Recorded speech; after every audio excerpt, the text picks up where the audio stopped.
प्रिय विद्यार्थियों, आज हम बात करते हैं राजस्थान के भौगोलिक क्षेत्रों के विभिन्न प्राचीन भू भागों के नाम क्या क्या थे, उन्हें प्राचीन काल में किन नामों से जाना जाता था। तो हम पहले प्राचीन नाम की चर्चा करेंगे और उस प्राचीन नाम के साथ हम कहेंगे कि वर्तमान में वह क्षेत्र किस नाम से जाना जाता है। तो हम प्रारंभ करते हैं।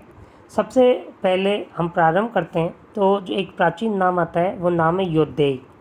और जब हम योद्देई शब्द का उल्लेख करते हैं तो ये योद्देई जो क्षेत्र है ये प्राचीन ऐतिहासिक नाम था। गंगानगर व उसका समीपवर्ती जो भूभाग है उसे योद्देई कहा जाता था। अगर भौगोलिक दृष्टि से इसी भूभाग की बात करें तो इसे नहरी क्षेत्र कहा जाता है। तो आप देखिए मानचित्र में जब हम बात करते हैं तो जो मुख्य रूप से गंगानगर वाला भाग है ये जो भाग है कहलाएगा योद्देई। उसके बाद इसके दक्षिण का जो भाग है जो बीकानेर वाला रीजन है ये भाग कहलाता है जांगल। बीकानेर के चारों ओर का भाग ये भाग कहलाता है जांगल। उसके जो दक्षिण का भाग है ये भाग मुख्य रूप से कहलाता है मांड। मांड क्षेत्र जैसलमेर जिले में है। मांड गायन के कारण मांड गायन एक मांड गायन शैली है, उस गायन शैली के आधार पर जैसलमेर के क्षेत्र को मांड कहते हैं और इसके समीपवर्ती भाग को मांड क्षेत्र तथा मांड क्षेत्र के चारों ओर जो पाया जाता भाग है उसे वल और दुंगल, यहाँ इसके समीपवर्ती भाग को वल और दुंगल भी कहते हैं। तो यहाँ आपको ध्यान रखना है कि मांड क्षेत्र के अंतर्गत ही वल और दुंगल भी आता है। तो जैसलमेर सामान्य रूप से आप जिला याद रख लें। तो देखिए हम 3 महत्वपूर्ण स्थानों की चर्चा करी। गंगानगर उसके समीपवर्ती क्षेत्र को हम योद्देई के नाम से जानते हैं। भौगोलिक दृष्टि से वहाँ नहरी प्रधानता होने के कारण हम उसे नहरी क्षेत्र कहते हैं।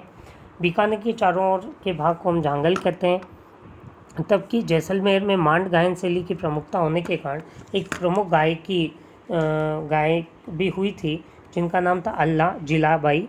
वो मांड गायन में उन्होंने अपना महत्वपूर्ण रोल अदा किया था। तो मांड गायन के आधार पर जैसलमेर के क्षेत्र को उसके बाद जो भूभाग आता है जैसलमेर के दक्षिण का भाग बाड़मेर जिला मुख्य जिसमें प्रधानता है वह भूभाग कहलाता है गोंडवाना। तो जब हम इसमें बात करें तो ये जैसलमेर के बाद का जो भाग है बाड़मेर वाला रीजन ये जो संपूर्ण भाग है ये भाग कहलाता है गोंडवाना। उसके बाद आगे जो जालोर की सीमा है जालोर वाला जो भाग है वो जाबाली ऋषि की तपोभूमि होने के कारण और जालोर को प्राचीन काल में जाबालीपुरम कहा जाता था। यहाँ जाल वृक्ष की अधिकता होने के कारण भी इसका नाम जालोर पड़ा। तो यहाँ जो जालोर रीजन है उसका जो प्राचीन नाम था वो था जाबालीपुरम।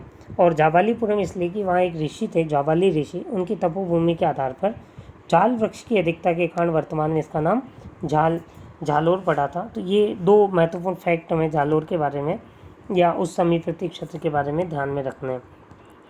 उसके बाद एक महत्वपूर्ण भूभाग आता है सिरोही का जो प्राचीन नाम था वो चंद्रवती था और उसी सिरोही क्षेत्र में जो आबू पर्वत क्षेत्र है उसे अर्बुद कहा जाता है।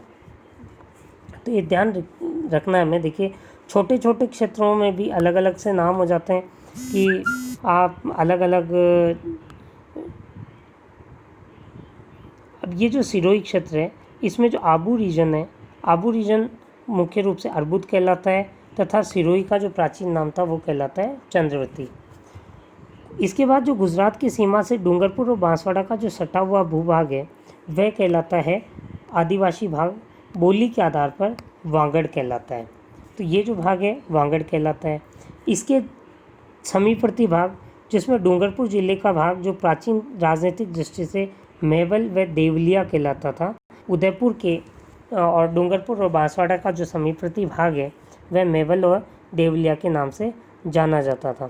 उसी डूंगरपुर और बांसवाड़ा के भूभाग को व्यागवाट भी कहते हैं। तो अब यह देखिए यहाँ दक्षिणी राजस्थान में एक महत्वपूर्ण तथ्य निकल कर आता है कि ये जो दक्षिणी राजस्थान खंड है जो सिरोही, यहाँ अलग अलग नाम है सिरोही जालोर। तो यहाँ हम देखते हैं अगर सिरोही से तो इस सिरोही रीजन से लेकर बांसवाड़ा तक का जो इसमें डूंगरपुर बांसवाड़ा का जो गुजरात की सीमा से सटा भाग है वो अलग नाम से जाना जाता है जिसको हमने कहा वागड़।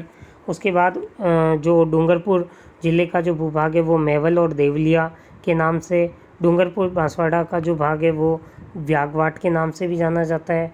अगर हम थोड़ी इधर दक्षिणी राजस्थान में आए हैं और प्रतापगढ़ और बांसवाड़ा में जहाँ से कि माही नदी होकर गुजरती है, तो इस माही नदी के जो क्षेत्र है वो माही नदी का जो क्षेत्र है वह काठल कहलाता है। प्रतापगढ़ व बांसवाड़ा में माही नदी के जो किनारे हैं वो काठल कहलाते हैं। यहीं माही नदी द्वारा जो नया निर्मित मैदानी भाग है वह छप्पन का मैदान कहलाता है। इस छप्पन के मैदान के बारे में किंवदंती ये भी है कि प्राचीन काल में यहाँ 56 नदी नालों का या 56 गांवों का समूह था, उसके आधार पर इसे छप्पन का मैदान कहा जाता है। तो ये देखिए 56 का मैदान तो बांसवाड़ा में है, जबकि अगर 56 की पहाड़ियों की बात करें तो 56 की जो पहाड़ियाँ हैं वो हमें मिलेगी बाड़मेर रीजन में। तो ये जो बाड़मेर में 56 की पहाड़ियाँ हैं, ऐसे एक गोलाकार आकृति में पहाड़ियाँ पाई जाती है। तो 56 की जो पहाड़ियाँ हैं वो बाड़मेर और जालोर की सीमा पर है। जैसे नाकोड़ा भैरव का जो स्थान है वह मुख्य रूप से 56 की पहाड़ियों के अंतर्गत ही आता है। अब आगे बात करें हम मुख्य रूप से जो महत्वपूर्ण एक प्राचीन हमारा शौर्य का प्रतीक क्षेत्र है उसका नाम है मेवाड़। मेवाड़ के शौर्य की गाथा तो व्याख्या जितनी की जाए उतनी कम है। तो आप देखिए मेवाड़ जो भाग है, उदयपुर रीजन, इस राजसमंद और चित्तौड़ का जो महत्वपूर्ण भाग है दक्षिणी राजस्थान के अंतर्गत, जब हम बात करेंगे इस क्षेत्र की, तो ये जो पूरा का पूरा भाग है ये पूरा का पूरा भाग मेवाड़ रीजन के अंतर्गत आता है, जिसमें उदयपुर, राजसमंद, चित्तौड़, भीलवाड़ा का भूभाग इसमें सम्मिलित किया जाता है। अब इसमें भी अलग अलग नाम है। उदयपुर का जो समीपवर्ती भाग था उसे हम सीवी कहते थे। उदयपुर शहर के चारों ओर जो एक तस्तरी नुमा बेसिन बनता है, इस तरीके से एक तस्तरी नुमा बेसिन बनता है जिसमें उदयपुर शहर स्थापित है, उसे कहते हैं गिरवा। ये कहलाता है गिरवा। तो उदयपुर शहर के चारों ओर का तस्तरी नुमा बेसिन गिरवा कहलाता है। जब हम उदयपुर से राजसमंद की ओर आते हैं तो जो महत्वपूर्ण एक पठारी भाग है उस पठार का नाम है भोराट का पठार, जो कि राजसमंद और उदयपुर के मध्य, जिसमें मुख्य स्थान है गोगुंदा से कुंभलगढ़ के मध्य जो भूभाग है वो भोराट का पठार कहलाता है। इसकी ऊंचाई 1225 मीटर है। तो आपको यहाँ एक बात ध्यान रखनी कि भोराट का पठार जो है वो गोगुंदा और कुंभलगढ़ के मध्य है, जबकि भोमट जो शब्द है वो डूंगरपुर के समीपवर्ती जो पहाड़ियाँ हैं डूंगरपुर ज़िले की, उन डूंगरपुर के समीपवर्ती पहाड़ियों को हम क्या कहते हैं, भोमट कहते हैं। इसी तरह से जो आगे हम उदयपुर ज़िले में एक अत्यधिक कटा फटा हमें पठार मिलता है, उस पठार का नाम है लासड़िया का पठार। उदयपुर ज़िले में अत्यधिक कटा फटा विच्छेदित ऊबड़ खाबड़ भूमि लासड़िया का पठार कहलाती है, जिसकी ऊंचाई 350 से 550 मीटर के आसपास मिलती है। इससे अब आगे उदयपुर से हम जब चित्तौड़ की ओर आते हैं तो चित्तौड़ जो किला बना हुआ है वो मेसा के पठार पर बना हुआ है।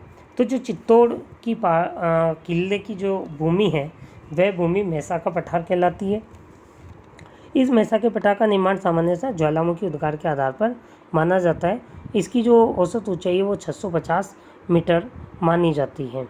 तो जब हम उसके बाद आगे आते हैं तो हमें भीलवाड़ा से कोटा की तरफ जब हम मूव करते हैं तो हमें एक ऊपरमाल का पठार मिलता है। बलुआ पत्थर इसकी मुख्य विशेषता है। बलुआ पत्थर से निर्मित है। भीलवाड़ा का दक्षिण पूर्वी भाग है। बूंदी का दक्षिणी भाग से लेकर भैंसरोडगढ़ तहसील जिला चित्तौड़ और कोटा की सीमा तक ये भाग मिलता है, जिसे हम ऊपरमाल का पठार कहते हैं। तो ऊपरमाल का जो पठार है, जब हम इस दक्षिणी राजस्थान के इस भाग में कोटा की तरफ मूव करते हैं तो ये जो जब हम चित्तौड़ से भीलवाड़ा के इस रास्ते से होकर ये जो संपूर्ण भाग है ये भाग कहलाता है हमारा ऊपरमाल का पठार। ऊपरमाल का पठार है ये बलुआ पत्थर से निर्मित है। इसी ऊपरमाल पठार के समीपवर्ती जो भाग है, जो भीलवाड़ा ज़िले की जाजपुर तहसील तथा टोंक ज़िले की देवली तहसील का भाग है, वह भाग कहलाता है खेराड़ तहसील, खेराड़ क्षेत्र। ऊपरमाल और खेराड़ इन दोनों भागों को मिलाकर संयुक्त रूप से हम उसे माल खेराड़ कहते हैं। तब देखिए ऊपरमाल का पठार, जिसमें मुख्य रूप से बिजोलिया तहसील भीलवाड़ा ज़िले का दक्षिण पूर्वी भाग, इसके अलावा बूंदी का दक्षिणी भाग, भैंसरोडगढ़ जिला चित्तौड़ वाला भाग तथा कोटा ज़िले की सीमा तक का जो भाग है फिर जहाजपुर तहसील और टोंक की देवली तहसील को मिलाकर जो भाग है, इन संपूर्ण क्षेत्र को हम माल खेराड़ कहते हैं। ये खेराड़ और ऊपर माल का सम्मिलित भाग है। इसके बाद आगे जो क्षेत्र आता है, जो कोटा, बूंदी, बारां और झालावाड़ वाला रीजन है, कोटा, बूंदी, बारां और झालावाड़ वाले रीजन को सामान्यतया हम हाड़ौती का पठार कहते हैं। तो ये जो दक्षिणी भाग है, इसमें ये जो संपूर्ण क्षेत्र है, कोटा, बूंदी, बारां, झालावाड़, ये भाग कहलाता है हाड़ौती का पठार। इसमें 4 मुख्य जिले हैं, कोटा, बूंदी, झालावाड़ और बारां, हाड़ौती का पठार कहलाता है। आज के वीडियो में हम यहीं, नेक्स्ट वीडियो में हम हाड़ौती के पठार के आगे वापस पूर्व दिशा में उत्तर की ओर बढ़ेंगे, जिसमें सवाई माधोपुर, भरतपुर की ओर तरफ के जो भाग हैं उनको किस नाम से जाना जाता था, उस पर चर्चा प्रारंभ करेंगे। सभी छात्र से को सुझाव है कि वह इन क्षेत्रों को अपने पास एक मानचित्र बनाकर उसमें अंकित करके मानचित्र की प्रैक्टिस करें, जिससे वो ये तथ्य उन्हें याद रहेंगे, क्योंकि विभिन्न प्रतियोगी परीक्षाओं की तैयारी में भी ये तथ्य उनके लिए महत्वपूर्ण योगदान देंगे तैयारी में। तो हमें आशा ही नहीं, पूर्ण विश्वास है कि आप लोग हमारे कॉलेज के भूगोल विभाग के चैनल को लाइक और सब्सक्राइब करेंगे तथा अपने अध्ययन को सुचारू रूप से जारी रखेंगे। धन्यवाद।